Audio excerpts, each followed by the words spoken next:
ये कहानी एक छोटे से गांव की है जो अपने भूतिया किस्सों के लिए प्रसिद्ध था। इस गांव का नाम नारायणपुर था। यहाँ के लोग हमेशा डर में रहा करते थे। इसी गांव के पुरानी हवेली में एक भयानक घटना घटी थी, जिसके बाद वहाँ का माहौल बदल गया था।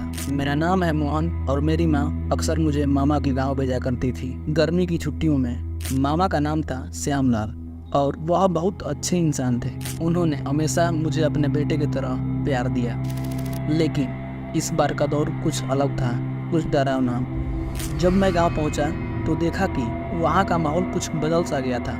लोग डरे हुए थे और हवेली के पास जाने से कतराते थे। मैंने मामा से पूछा, मामा ये सब क्या हो रहा है? लोग इतने डरे हुए क्यों हैं? मामा ने गहरी सांस लेते हुए कहा, बेटा इस बार गांव में कुछ अलग घटनाएं हो रही हैं। हवेली में एक भूत देखा गया है और रात को अजीब आवाज़ें आती हैं और कुछ लोग दावा करते हैं कि उन्होंने एक सफ़ेद साया देखा है। मुझे यह सब सुनकर बहुत हैरानी हुई। मैंने सोचा, क्या सच में भूत होते हैं? ये सिर्फ कहानियाँ हैं या सच में कुछ है?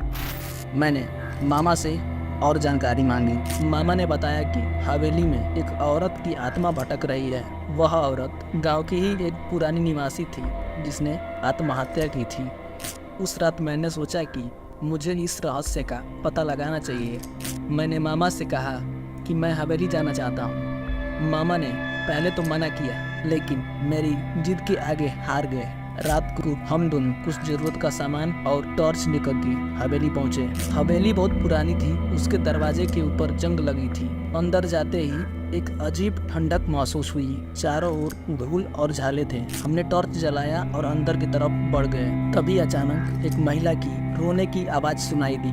मामा का चेहरा पीला पड़ गया, लेकिन मैंने हिम्मत दिखाई और मामा को आगे बढ़ने को कहा। हम आवाज की दिशा में बढ़े और देखा कि एक कमरे में एक साया हिल रहा था। मैंने मामा को इशारा किया और धीरे धीरे उस कमरे की ओर बढ़ा। वहाँ हमने देखा कि महिला सफेद साड़ी में बैठी हुई थी। उसकी आंखें लाल थी और चेहरा बहुत डरावना था। मामा ने कहा, कौन हो तुम और यहाँ क्या कर रही हो? उस महिला ने सिर उठाकर देखा और कहा, मैं इस हवेली की मालकिन हूँ। मेरी आत्मा यहाँ भटक रही है, मुझे न्याय चाहिए। मामा ने पूछा, क्या हुआ था तुम्हारे साथ? महिला ने एक गहरी सांस लेते हुए बताया, मेरे पति ने मुझे धोखा दिया था और उन्होंने मुझे मार डाला। अब मेरी आत्मा यहाँ भटक रही है और मुझे न्याय चाहिए। मुझे और मामा को समझ में आ गया कि हमें इस आत्मा की मदद करनी चाहिए। हमने पुलिस को इसकी जानकारी दी और जांच शुरू की। कुछ दिनों बाद महिला के पति को गिरफ्तार कर लिया गया और उसे सजा दिलाई। उसके बाद उस हवेली में वह भूतिया घटनाएं बंद हो गईं। गांव के लोग अब चैन से सांस ले सकते थे। मैंने मामा को कहा, मामा आपने एक आत्मा को न्याय दिलाया है, अब वह शांति से रह सकती है। मामा ने मुस्कुराते हुए कहा, बेटा सच्चाई और न्याय